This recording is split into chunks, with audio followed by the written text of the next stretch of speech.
So, let's begin.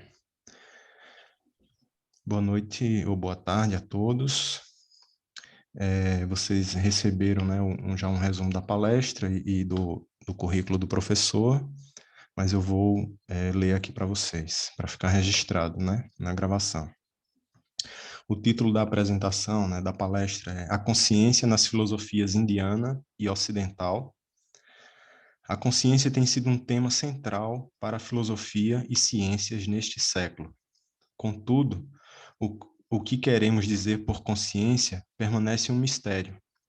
As posições mais contrastantes emergem no entendimento oriental de consciência como a base para a realidade manifesta e o entendimento ocidental contemporâneo de consciência como uma propriedade emergente. A consciência é intrínseca à natureza? A consciência é distinta da matéria? Somos conscientes? Estas são algumas questões que determinam nossa individualidade, liberdade, desejo, emoção e propósito na vida. Nesta conversa, o professor Timalsina enfatizará algumas perspectivas hindus e budistas sobre a consciência e as trará para diálogo com os entendimentos ocidentais de consciência e matéria. O professor Sthaneshwar Timalsina obteve seu diploma de mestrado em 1991 na Universidade de Sampurnananda, em Varanasi, Índia, e ensinou por vários anos já na Universidade de Sânscrito do Nepal, em Katmandu. Ele concluiu seu PhD na Universidade Martin Luther em Halle, na Alemanha, em 2005, com foco na história da filosofia Advaita. Sua dissertação foi publicada sob o título Sin in the Appearance, e antes de trabalhar na Universidade de San Diego, em 2005, Timalsina ensinou na Universidade da Califórnia, em Santa Bárbara, e na Universidade de Washington, em St. Louis. Suas áreas de pesquisa incluem a literatura clássica hindu, budista e jainista e as filosofias com foco específico nos estudos da consciência. Seu livro, Consciousness in India Philosophy, é um estudo comparativo dos entendimentos Advaita e budista do eu e da consciência. Timalsina também trabalha com a área de estudos tântricos em suas publicações recentes, como Tantric Visual Culture, a Cognitive Approach, e Language of Images, Visualization and Meaning in Tantras. Ele explora os domínios cognitivos e culturais da visualização tântrica. Timalsina publicou mais de 40 artigos, capítulos de livros e ensaios de revisão sobre religião, cultura, literatura, estética e filosofia. Timalsina dá cursos sobre religião, filosofia e tradição literária hindu, budista e jaina, e seus interesses incluem religião e ciência, bem como filosofia e prática do yoga. Suas áreas atuais de pesquisa incluem teorias da mente, com foco particular nos aspectos cognitivos do reconhecimento, da memória, da imaginação e da emoção. So, welcome, Professor Timalsina. Thank you very much for your time to talk with us.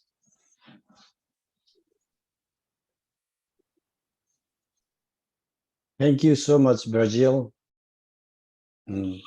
You are lot in my heart. Obrigado, muito obrigado, Brasil. Vocês estão no meu coração. I will not go into too much of technical conversation, but I would like to just lay the foundation so that we can have both a philosophical and soteriological issues sorted out, so that in our future conversation, we can see the importance of reading philosophy for our meditation purposes and meditating to understand the nature of the mind, the nature of consciousness. We should not be one-sided. We should see how a rational inquiry actually supports our meditative practices and how our contemplation is actually a phenomenological approach to understand the nature of consciousness. So they both feed each others. And that is the direction I would like to take you to today. Então, ele diz que não vai entrar em detalhes muito técnicos, né, sobre os conceitos e as teorias de consciência, mas vai lançar os fundamentos, né, vai falar dos fundamentos do estudo da filosofia da consciência e vai mostrar as maneiras que a gente precisa estudar e trabalhar para conectar a prática de meditação com a filosofia do estudo da consciência. I would like to start from pure materialism. In Hindu theories or Indian theories, we have Charvaka, that is a sort of physicalist theory, and that considers that there is nothing to consciousness or the self other than the matters, the four substances, earth, water, fire, and the air. Because empty space is not a thing, so they would not consider even the sky as actually a substance. So when we come back to physicalism, if we are merely these elements, these substances, and if there is nothing more to us in what makes us human. Então ele vai começar com teorias materialistas de uma tradição indiana chamada Shravaka, que é algo também conhecido como fisicalismo, que eles consideram apenas a existência de objetos materiais. Nem mesmo o espaço eles consideram nessa teoria, porque não é algo palpável, físico, nessa teoria Shravaka indiana. In the pure materialist reading, we are just a machine. And there is a Western philosopher, Daniel Dennett, you may like to read him, who considers that consciousness is simply an illusion. The self is an illusion. All that is there is just substances, chemicals, and chemical reactions. There is nothing more to be me or you, or to have life. There is no real, actual meaning for being human. There is no special category value of being conscious. There is no teleology or the purpose of creation as such. It's just a blind, absolute randomness. Na visão materialista, nós somos apenas como máquinas.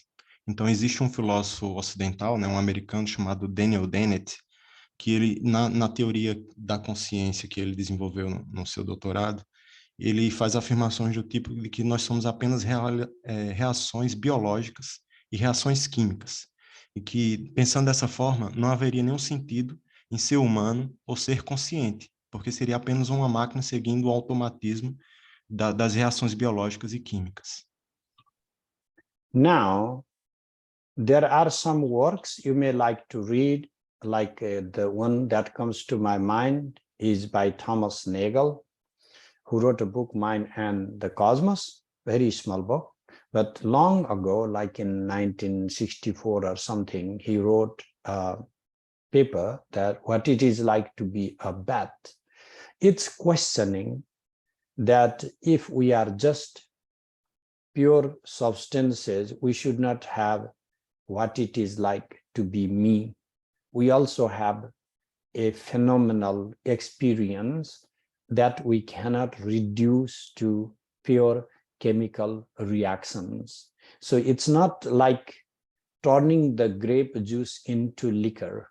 We are categorically something additional or more to being conscious and not just reducible to inertia.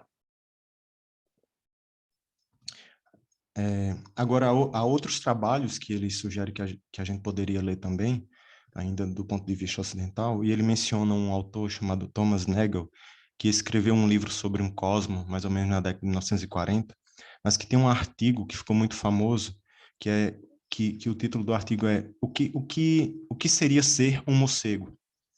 E aí esse artigo ele trata da questão de que a experiência de ser humano ela é única, e você tem a experiência de ser humano, mas você não consegue saber o que é que a outra pessoa está vivendo, ou o que o outro animal está vivendo. E dessa perspectiva, se defende a ideia de que a consciência humana ela não pode ser reduzida apenas à química e à biologia, porque há algo mais fenomenal que dá essa característica de que o que é ser um humano, ou o que é ser um morcego, ou o que é ser um animal, outro animal, qualquer que seja, consciente. The fundamental thing is what the modern sciences is trying to do is, in order to understand consciousness, it is reading the brain, taking for granted that the consciousness is merely an epiphenomenon, something that occurs in the neuronic processes. What this does is actually, I am not going to talk all about different problems, just only one thing is about value. What is the value of promoting this particular philosophy, that you are just like another machine, is that there is nothing wrong in exploiting you. You don't have an additional being, an additional meaning. You, just like cars, you fill with gasoline, you in your body fill with your nutritions, and it runs as long as you have the nutritions. So simply understanding human reality is an extension of materiality, allows to see the world as a machine. And what that does is the rulers, the corporations, and all the social organizers do not need to really worry about if you have an intrinsic value to your existence, or there is nothing wrong if somebody gets killed also, because this supports wars. This supports all types of testing in which people can be injured or dead. So it actually berefts of us a deeper meaning and what it means to be human.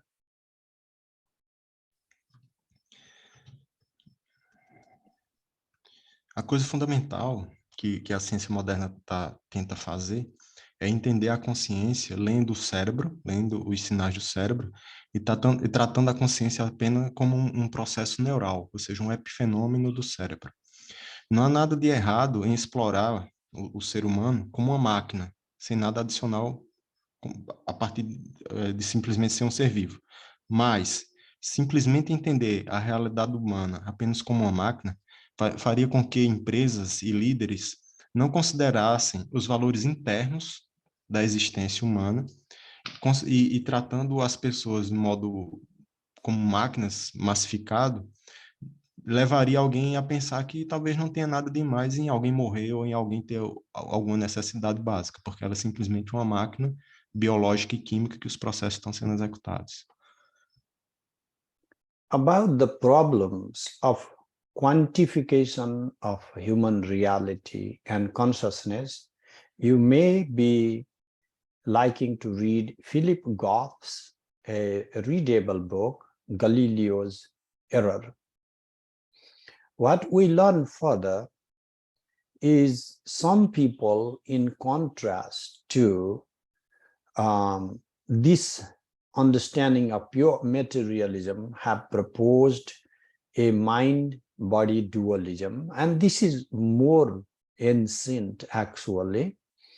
Mind-body dualism can be traced since the beginning of the Western philosophy and the beginning of Christianity, and that is buttressed in René Descartes' own philosophy. The problem there again is if mind and matter are categorically the opposite entities, the interaction between them is always going to be a problem. There is always going to be an abyss between the body and the mind, between matter and consciousness. And we will never, ever be able to interpret, explain, and we will always be following some type of representation, some types of standing for something else, rather than ever accessing the material world. We will be only getting its replica. So we will not have any way to have a total access to what it is, and there will always be a gap. Ele menciona também mais um autor, que é o Philip, eu não lembro o sobrenome, depois a gente pode ver, em que ele faz um contraste considerando a filosofia dualista, mente-corpo, né? Mind-body. E aí ele cita que essa teoria, né, dualista, da mente-corpo, ela pode ser rastreada, né, até o início do cristianismo e também com as ideias de René Descartes, quando ele fala que mente e matéria são categorias distintas. E aí ele fala também que a gente sempre vai estar seguindo algum tipo de representação, algum modelo de representação, e esses modelos de representação são, assim, nós sempre temos um modelo de representação, seja ele não dualista ou seja ele considerando mente e corpo, o dualismo mente e corpo. In contrast to these theories, an Australian philosopher, David Chalmers, has proposed naturalistic dualism. And what he says is phenomenal properties are not identical to physical properties. And to put it in more technical language, phenomenal properties do not supervene physical properties. What this simply means is, if there are two exactly same physical systems, that does not mean that they will have exactly same phenomenal property, the same consciousness. So this brings a different type of dualism, but still it is not going beyond examining the qualitative states having for consciousness, and then matter bereft of having any qualitative state. Aí ele menciona mais um autor, que é o David Chalmers, que ele propõe mais uma teoria da consciência que considera que as propriedades fenomenológicas não são necessariamente propriedades físicas. E aí os sistemas físicos não necessariamente teriam as mesmas propriedades que os sistemas fenomenológicos. So Chalmers' ideas are close to, and sometimes even made identical to, panpsychism. Although the scope of panpsychism is a bit different, what panpsychism simply means is psyche, or the mind type phenomena, is pan, or is spread all over materiality. So everything that exists, like your book or your wristwatch or your cell phone, they all have a physical property, an external property, but they also have an internal qualitative property of what it is like to be.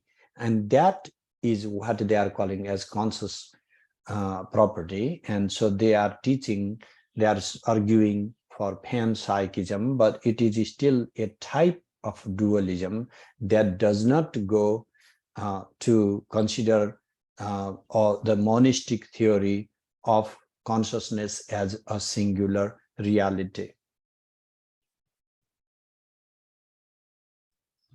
As ideias de Chalmers, elas se aproximam do que é conhecido como panpsiquismo, e aí o panpsiquismo afirma que haveria uma mente ou uma consciência em toda a matéria teria algum nível, um certo grau de consciência, mas só que o panpsiquismo, ele também é um tipo de dualismo e não é exatamente o que se chama de monismo nas filosofias indianas, que não é dualista, é que a consciência é a própria matéria e não a consciência tem matéria, entendeu? Seria essa a diferença do panpsiquismo para o monismo.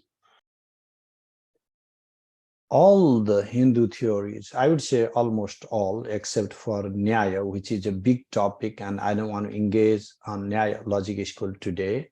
Most, let us say, most Hindu philosophies go upside down, reverse the process. First, they take it for granted that consciousness is there, and then they go in the reverse order. Rather than trying to get to consciousness by building blocks of the matter, they try to argue that there is something as a fundamental reality. If that is there, that is consciousness, and then materiality is, you could say, epimaterialism. It just appears afterward.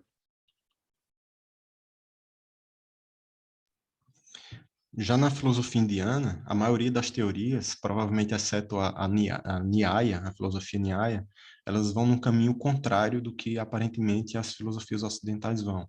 Em vez de partir da matéria para algo consciente, nessa maioria de filosofias indianas, eles tomam como dado, como verdade, que há uma consciência, e a partir daí tentam construir a realidade material a partir do pressuposto de que tem essa base de consciente e de onde a materialidade surge, ou então onde a materialidade é sobreposta. Rather than thinking of consciousness as an emergent property, let us start like Sankhya, for example. The Sankhya philosophers argue that the primordial entities are just Purusha or consciousness, and Prakriti, the tendencies, the tropes of Sattva, Rajas, and Tamas. And in the fusion of these tendencies with pure consciousness, there comes a directionality, and that gives rise to the intellect and the mind and the ego. And then after comes physicality and materiality.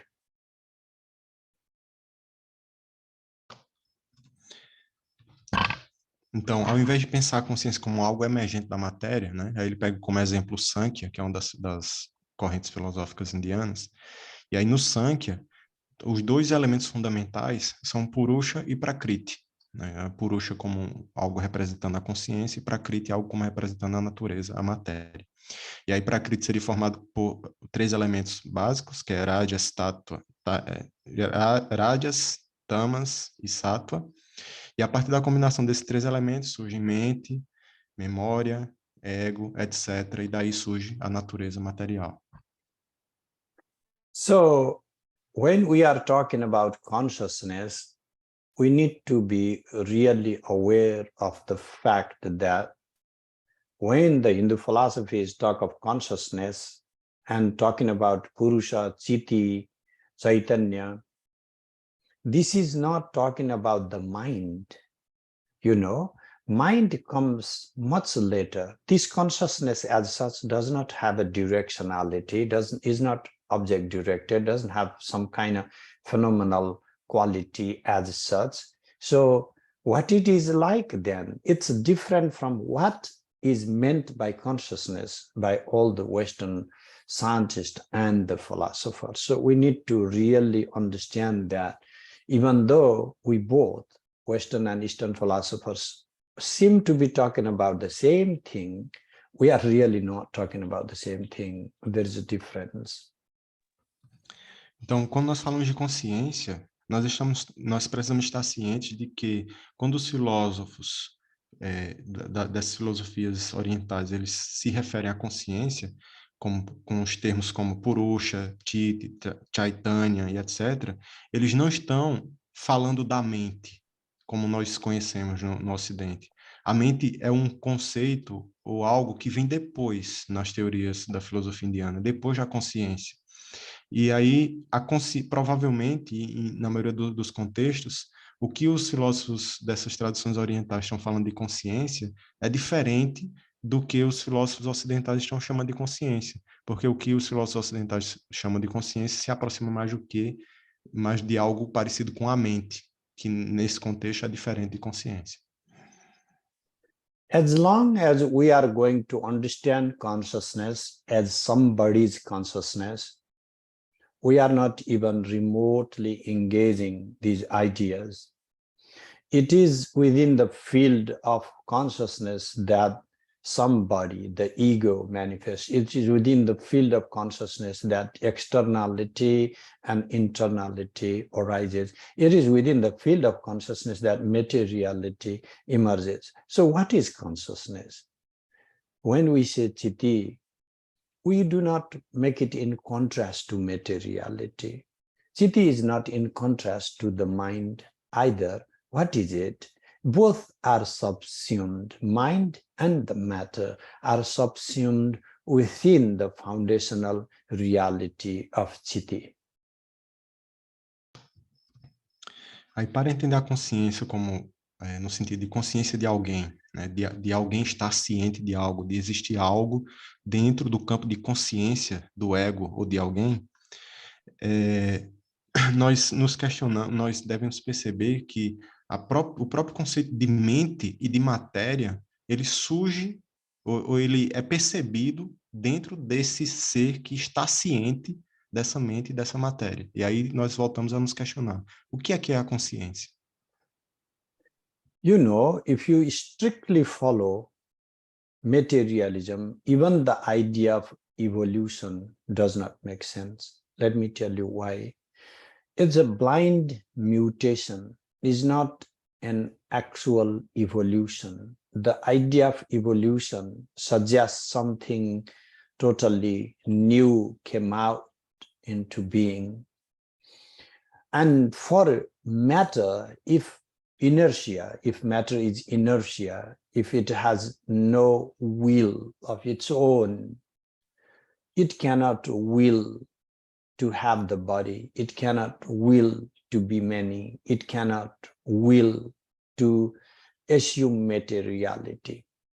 The only reason why we are considering the primacy of consciousness is because those properties, to have the will, to have desire, to have intentionality, only consciousness can have such properties, and only upon having these properties that one can orient towards actualizing those qualities, like including corporeality or materiality, being different or being turning into the manifold. Aí, se você seguir estritamente o materialismo, provavelmente mesmo a evolução não faria sentido, a evolução natural, pois uma mutação cega não faz sentido, ou seja, algo surgir a partir de uma mutação aleatória em um ser vivo consciente. E sem vontade, a matéria não sairia da inércia. Ela não teria vontade para assumir essa materialidade. E apenas a consciência tem essa vontade. Então, a razão para assumir a primazia da consciência é apenas pelo fato de que a consciência tem vontade e tem o poder de observar qualidades e vontade para tirar a matéria da inércia. So, what it is like for consciousness? It is not intentionality or object directedness, because even this philosophy, the phenomenology of Husserl, always stands on the presumed dichotomy between matter and consciousness. What it is like for consciousness is it is freedom. What we all want is freedom. What consciousness explores is its own vistas of freedom. What consciousness has as freedom is, number one, to be self-aware, which we call swaprakasa. Consciousness is the only entity that can be self-aware. And if your wristwatch knows it's a wristwatch, then it is conscious. And then other thing is dynamism. We cannot have consciousness not changing. We cannot have consciousness never transforming into the manifold, not assuming the game of inside and outside and so on. Why? Is because then that would make just like inertia, you see. So therefore, two major properties of consciousness is its freedom. What is it? What is freedom? Freedom is to be self-aware and then to be dynamic, to express itself. That is why you always want to express yourself, because you are conscious, and a corpse doesn't have the will to self-expression. Então, o que é que seria a consciência? Nós podemos dizer que não é apenas intencionalidade. A consciência é liberdade, ela explora a liberdade. E ela tem duas características que sintetizam essa liberdade, que é ser autoconsciente, consciente de si mesmo, e ter dinâmica, dinamismo. Então, nós não podemos ter consciência sem mudança. Nós não podemos ter consciência sem a transformação na multiplicidade. E aí, então, reforçando, duas qualidades principais da consciência é a liberdade e a dinamicidade de expressar a si mesmo. Only consciousness can self-negate. My laptop cannot wish to not be a laptop. Your house cannot desire to not be this boarding house anymore, but turn into a boat. You need? So what is there then? That in consciousness, there is this capacity to be different. What do you need to be different? You need to be able to negate a part of what you are and then accept what you are not. And that is when you become different. What is being different for consciousness is to turn into matter. Because matter as such cannot self-negate. Self-negating is only the property reserved to consciousness. Therefore, we accept the primacy of consciousness over materiality or inertia, that it can assume self-negation, meaning to suspend its self-reflexive nature and turn into matter, suspend my own horizon of subjectivity, who I am, and then consider you as another being. It allows us to be many, it allows us to be different. Apenas a consciência pode negar a si mesmo. O meu laptop não pode desejar não ser um laptop. Uma casa não poderia negar, ou não poderia querer deixar de ser uma casa e passar a ser um barco. O que seria essa querer mudar para a consciência? Seria se tornar matéria, porque a matéria não pode negar a si mesma. Mas a consciência assume essa capacidade de autonegação e a suspende por algum tempo, essa capacidade de poder negar a si mesmo, se transformando em matéria. E aí a matéria não tem essa capacidade, e essa capacidade de negação exercida pela consciência se tornando matéria é o que permite a multiplicidade da matéria, né? A possibilidade de ter essa multiplicidade que nós conhecemos. Let us meditate on our own body. What is this body? Body is an object. We experience our body. But body is also conscious. Therefore, I feel pain. You know, it is not just the ego that feels pain. When I touch fire, the pain is thoroughly felt by my toe as well as comes in the mind. You can't just say neurons feel the pain. That is dumb.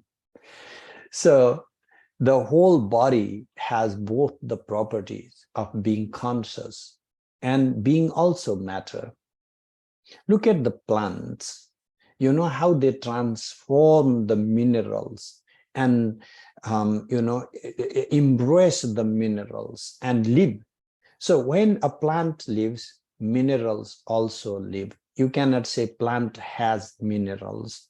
The plant includes the mineral.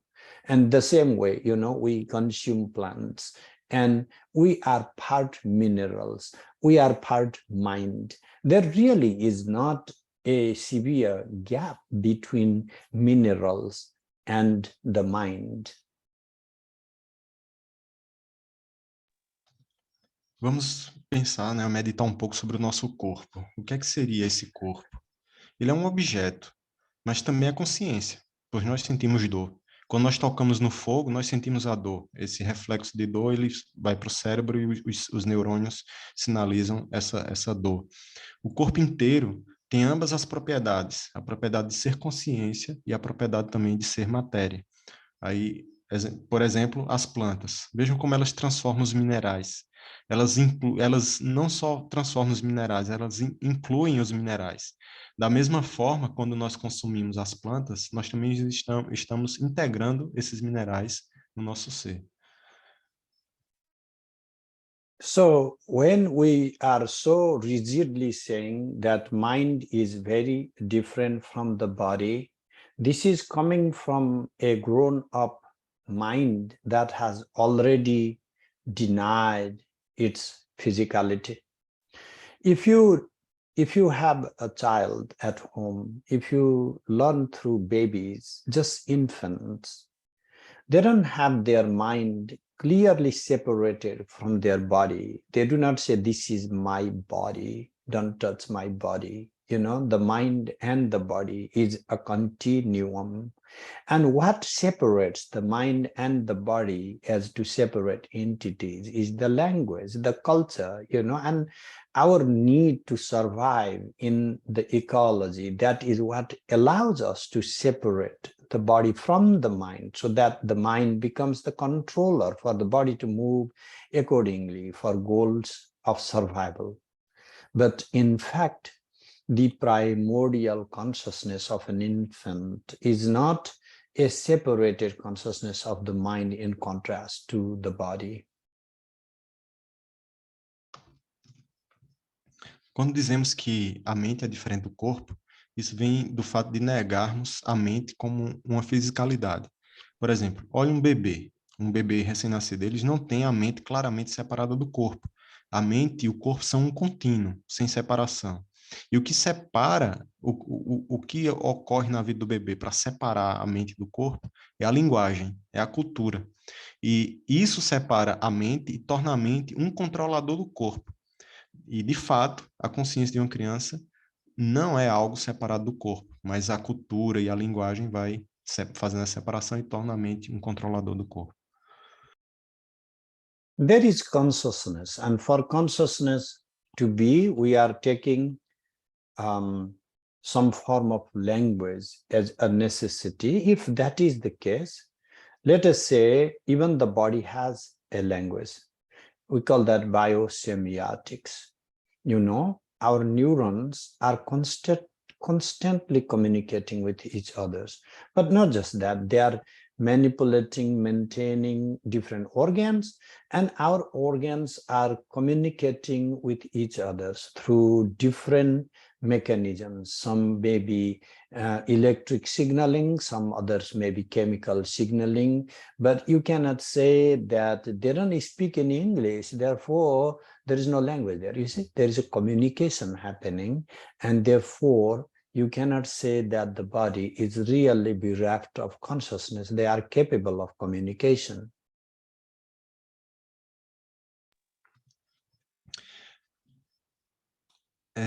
Se tomarmos uma forma de linguagem, mesmo o corpo tem linguagem, que é chamada de biossimbiose.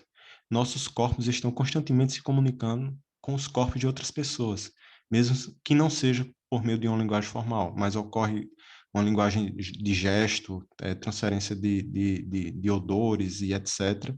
E essa comunicação está ocorrendo. Então, pensando dessa maneira, nós podemos dizer que há uma consciência no corpo também.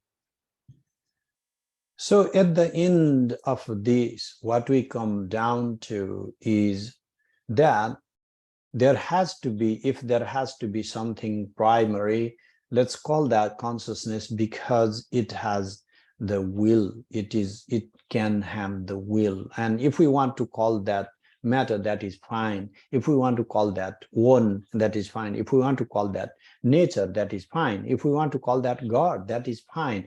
Read Spinoza. I don't mind with different vocabulary. It's just about ideas. But what does that foundational reality retains within its fold is, one, the game What is the game, the sport? What is its sport? To be one and many. I keep getting these theologians, is there one God or many? And then they keep debating. They like to count God. That is dumb. Why? Is because these numbers do not apply to these, or material basic things where there is no enumeration possible. Also internal and external, because it's also the game that consciousness likes to play, that it projects externality, so it is fun. When I see you out there, then I can introduce myself to you, I can talk to you, we can have a lovely conversation, we can love each other, we can hate and fight, do whatever. But for that, consciousness requires to pull itself a little bit, shrink a bit, so that there is a little room for the other. So internal and external is another game. And temporal and non-temporal is also the game that consciousness plays with. We can't say consciousness is permanent, we can't say consciousness is impermanent. All these temporal things are projected by the consciousness. This is also, temporality is a game of consciousness. And so goes specialization, turning into space, and then this something into space in some location and not in space. This is also another sport through which consciousness projects itself into the manifold.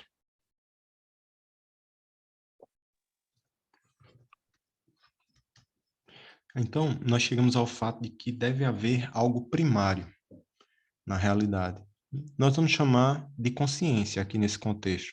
Você pode chamar de matéria, de natureza, etc. E o vocabulário não importa muito aqui. Você pode ler Spinoza para tentar encontrar um vocabulário que você ache mais adequado. Vamos chamar de consciência. Então, o que seria essa realidade fundamental? Então, essa realidade fundamental é como o jogo que a consciência gosta de brincar. E esse jogo se manifesta de muitas maneiras.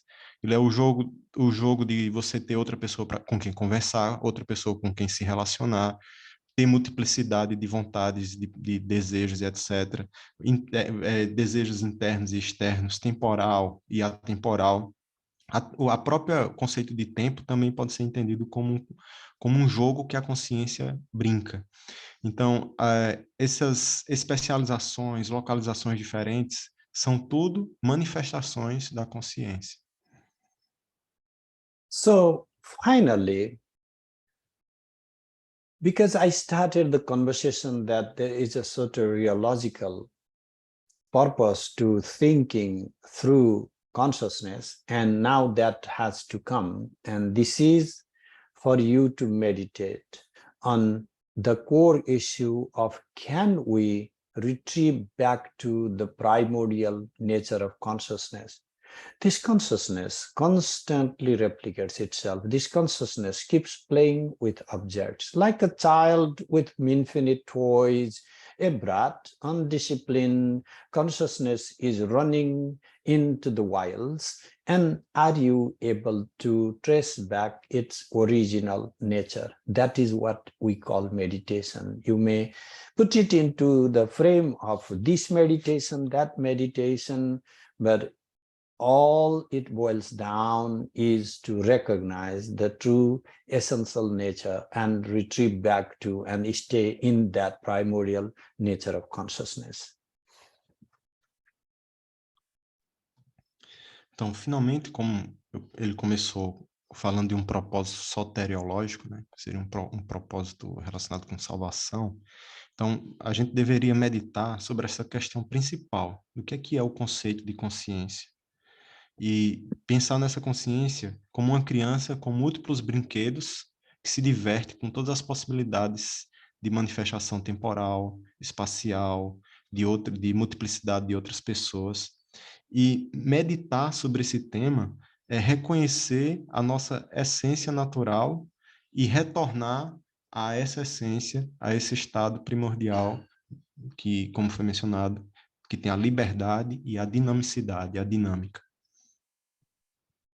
Even then, when you think of retrieving to the primordial nature of consciousness, you need to keep in mind that if you consider this consciousness transcendental, if you consider this consciousness singular, if you consider this consciousness devoid of motion, dynamism, you are simply calling the same inertia with another name of consciousness.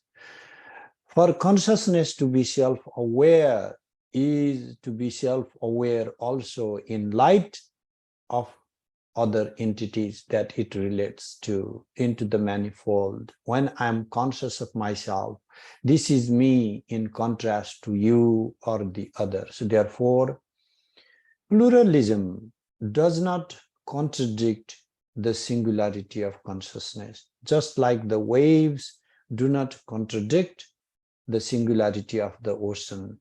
Just like the motion in the motion picture does not contradict whatever the frames of pictures are there to begin with. Quando você pensa em retornar a essa consciência primordial, você pode considerar ela transcendental, singular, sem dinamismo, mas você estará apenas simplesmente chamando essa inércia de consciência.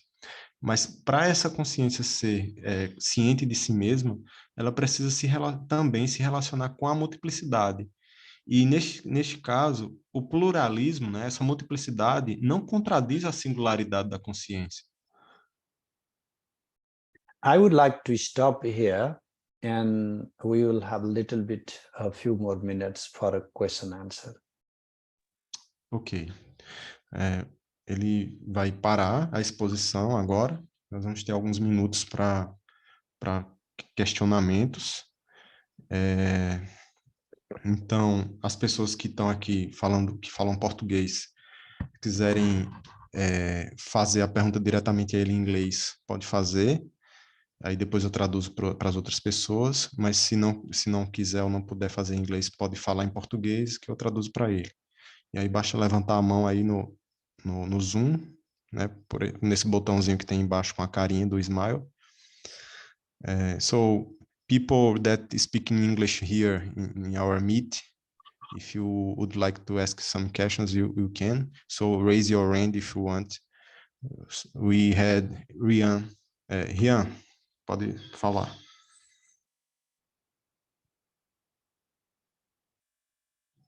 Acho que tá no mudo, né? Deixa eu ver como é que eu faço para tirar o mudo aqui. Yeah, you may have to unmute Rian. Yes. Deixa eu encontrar aqui.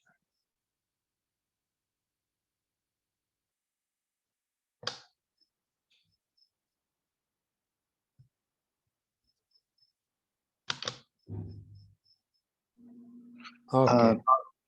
Sorry if it will take some time, but Namaskaram Guruji.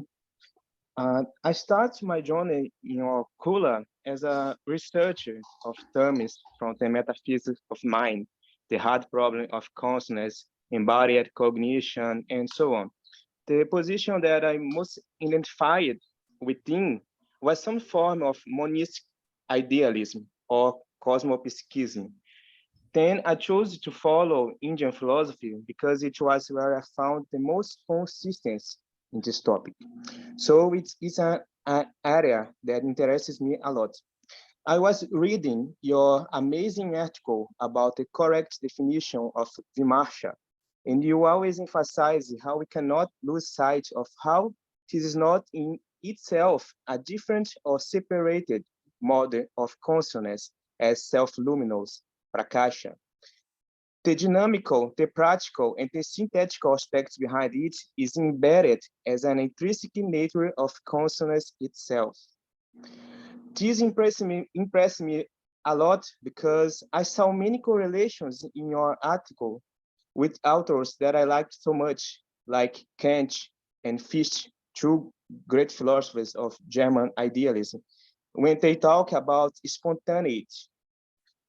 Kant talks a lot about spontaneity of understanding, and I saw many correlations within Vimarsha. I would like to ask you, do you believe that there is methodological space for contemporary philosophy of mind when debating the hard problem of consciousness or the ontological status of qualia?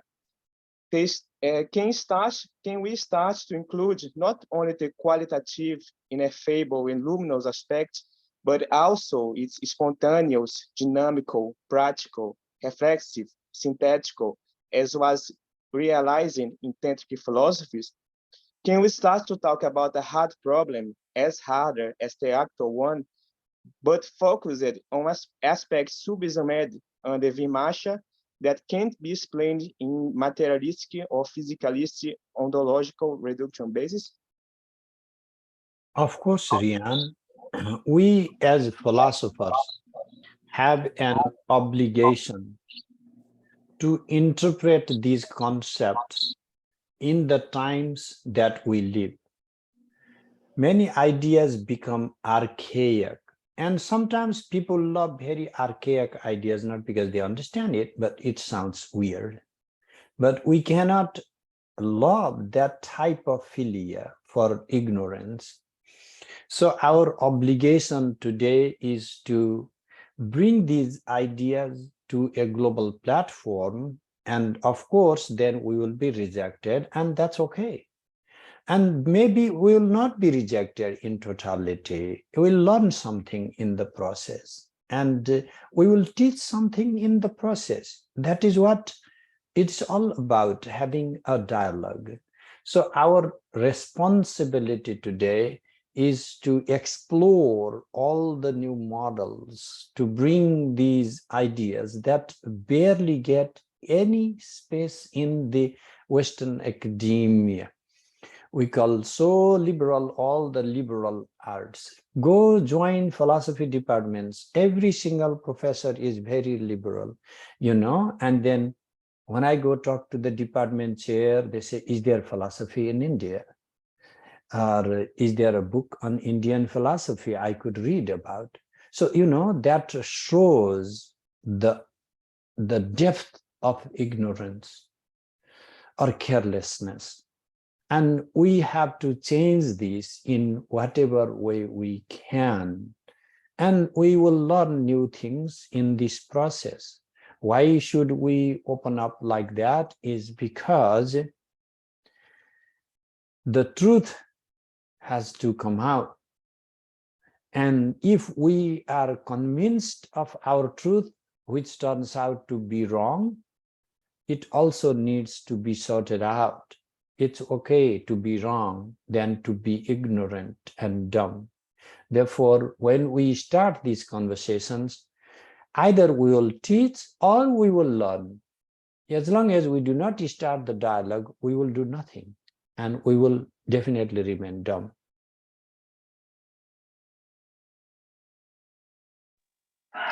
Thank you a lot, Guruji. It was brilliant. I agree, fully agree with you. I feel like philosophy of mind, analytical philosophy of mind, is starting to change his views.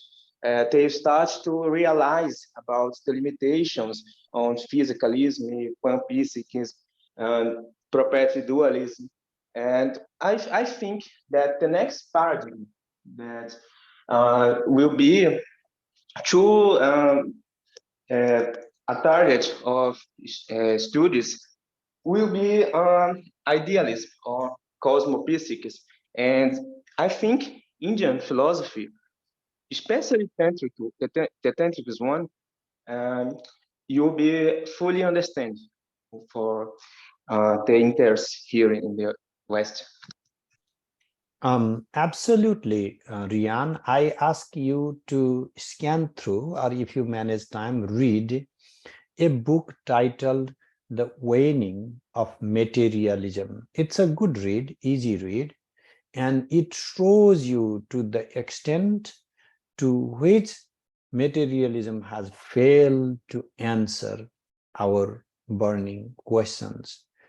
There is also another book with at least a lot of references, the book titled the irreducible mind. And this book also poses a challenge to the mainstream ideas that mind can simply be reduced to matter.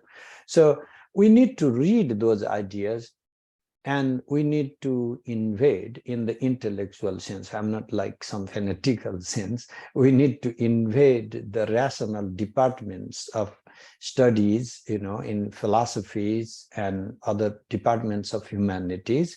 And there are always good, like-minded people, and it is not just Rian, it is all of you, your responsibility to create a globe where we are mutually understood. I'm not asking you or giving you assignment that it is your job to make Hindu philosophy as the best one. That is a dumb way, we just want to be heard.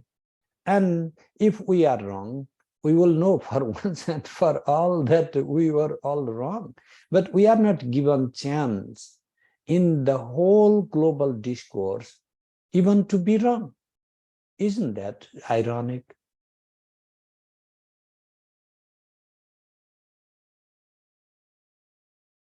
I did read The Irreducible Mind of Edward Kelly. I think it was Paul Marshall. I can't remember his name now. And I am seeing within these authors, there is in his step, Frederick Fagin, Bernardo Kastrup, and they all seem to agree that it's idealistic philosophy's time now. And Hindu philosophy is very known for his idealist metaphysics. And I praise you, Ācārya, for your big answer. And thank you very much. I think, John, you have a question. Wait a minute. We need to translate. So, Rian, você poderia fazer um resumo para a gente do que você conversou com a Ācārya em português?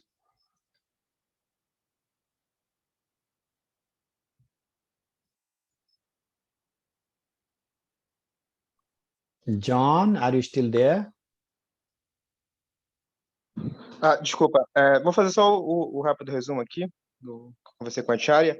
Basicamente, existe um debate na filosofia da mente contemporânea que é em torno do status ontológico de estados que são chamados de qualia.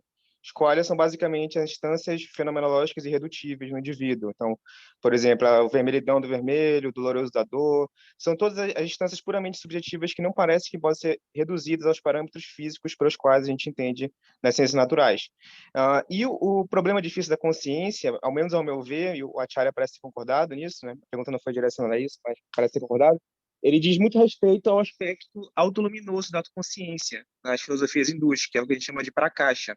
Mas existe um aspecto que as filosofias tântricas, em especial, e isso o Ācārya abordou no artigo, foi daí que eu fiz a pergunta, que é o aspecto dinâmico, sintético, prático, reflexivo, né? Que é chamado de vimarsha, né, nessas filosofias. E aí eu fiz a pergunta para ele se ele acredita que deveríamos nos mover, ou se existe espaço metodológico para a gente começar a fazer na filosofia da mente contemporânea, como estudiosos disso, debates acerca do problema difícil, não só no aspecto prakasha, ou aspecto autoluminoso da consciência, mas também no seu aspecto reflexivo, no seu aspecto dinâmico, e etc. Foi basicamente isso que é a discussão. Obrigado. Pedro put a question here in the chat. Dear Ācārya Ji, is the idea of consciousness as freedom common to all, or must Hindu philosophies, or is it specific to Shaivism? I ask because in the Shiva Sutras, it emphasizes the free aspect of Shiva, Swatantriya, but here you talked about freedom in a more broader context. You have pointed correctly, and maybe that also shows my own bias, that I am reading consciousness more closely to the Trika philosophy model. And it would not be identical to pure Advaita or Kevala Advaita of Shankara, because in that model, although consciousness is considered swaprakasa, self-aware or self-luminous, but the conversation on freedom does not come there because there is no creation as such from the pure Advaita perspective.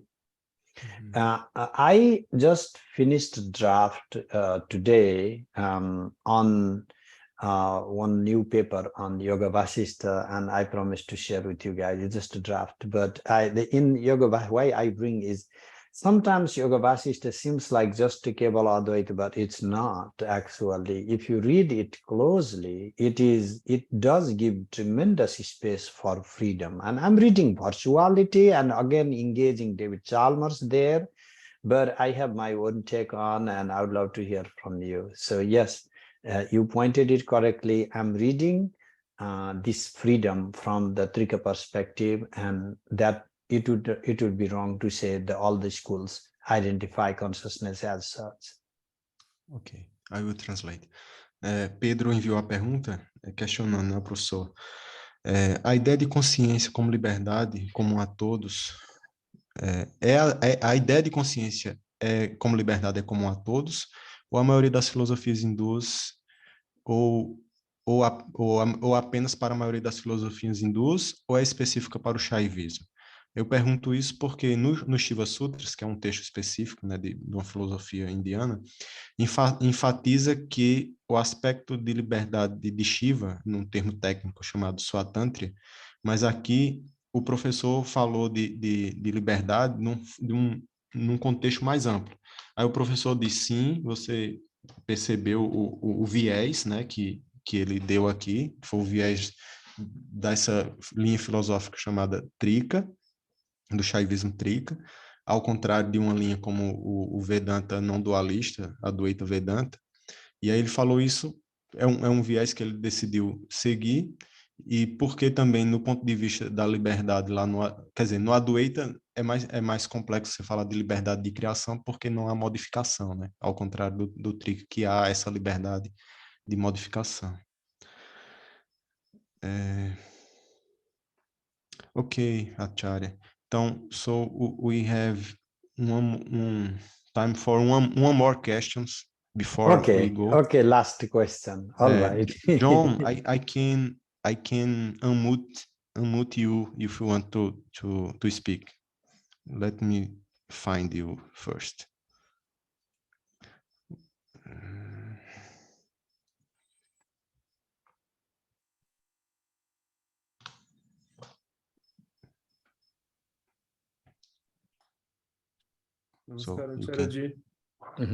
I was just trying to extend the Pedro's question, as I said in the chat. I was trying to extend Pedro's question, just asking a basic concept: what is freedom on that lila that you are talking about to us of consciousness? What's the freedom concept on that consciousness freedom? The first and foremost is to embrace its temporality, to constitute the flow. Abhinava Gupta says, Swatantra Shaktihi Kramasam Sisriksha Kramatmata Cheti Vivor Vibhuti. What does this mean? Is the consciousness has this Swatantra, the power of Swatantra. What does it embody? Is Kramasisriksha, the oath to constitute succession, and then to turn into that succession. If I break down into layman term, it's succession. What does succession mean? Temporalization. To become temporal. You see, to die, that is sad though. Consciousness, which is non-temporal entity, constitutes temporality and then experiences birth and death. We all philosophers have been accusing birth and death and trying to get rid of it. It's just trying, in a sense, soteriologically okay to see that its primordial nature is not birth and death, but it is the freedom of consciousness to actualize the body, to actualize our mortality, to feel emotions in relation to each other, to be able to love or to hate. This is bad. No, this is just a game, another sport. This is limited. Of course, this is limited.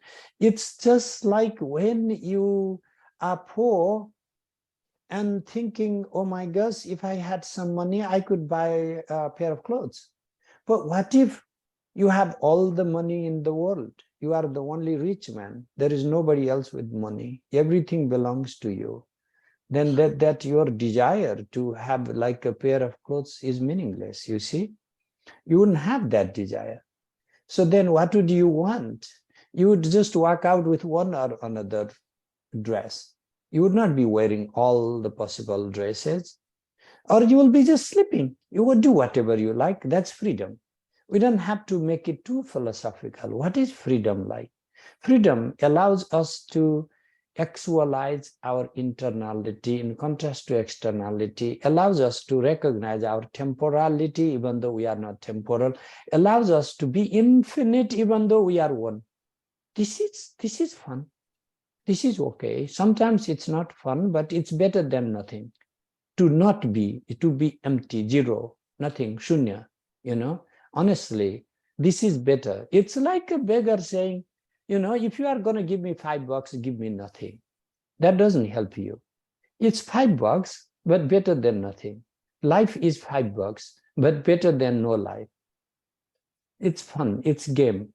It's what freedom is. If freedom doesn't, and then what it is then, in this limitation, we are allowed to regain our totality, to be Shiva in this body, to experience the totality within. And that is when the freedom blossoms again in actualizing the totality within. I am Shiva. You see, I can only say that when I am limited being. I mean, it's dumb for a king to say, I'm king, I'm king. But when somebody is not a king and becomes a king and then enjoys his kingship, oh my gosh, I thought I'm nobody, I am king. That fun is possible. Its king is nobody compared to Shiva, you see? And this freedom allows you to be the totality, to feel the totality, to experience you are this totality. That is freedom. Freedom goes both ways. Okay? Thank you. John, você fala português? Falo. Ok, poderia fazer um resumo da pergunta e da resposta? Basicamente, eu perguntei para a Ācārya, eu disse que eu queria estender um pouquinho a pergunta do Pedro, de uma forma mais iniciante, né? E pedi para ele fazer uma definição do que é a liberdade nesse lila, que ele diz que ele está pensando para a gente, que a consciência joga, né? E ele basicamente respondeu que esse lila é basicamente o entendimento de que você é o total, que você é limitado, que você é o todo ao mesmo tempo, que você é Shiva. I am Shiva, que ele falou, né? Eu sou Shiva, Shivohan. Então, é basicamente isso. Eu não sou muito bom para tradução, então acho que... Tá, tem uma coisa que ele falou no início, né, que dos princípios para realizar essa liberdade é a temporalidade, né? E aí essa temporalidade, ela traz a ideia de sucessão. E aí essa ideia de sucessão, ela também está relacionada com a morte, que é uma coisa ruim na maioria das vezes, mas a realização da morte faz parte dessa temporalidade e dessa sucessão, né? Também, além disso que você falou. Então, em resumo, é isso. Acho que nós podemos encerrar, né? Ele está com hóspedes em casa e precisa dar atenção às pessoas. So, thank you very much, Ācārya. It was great to hear from you. Thank you, everybody. Muito obrigado a todos. E até a próxima. Thank you so much. Thank you so much, everybody. Thank you so much. See you day after tomorrow. All right. Bye.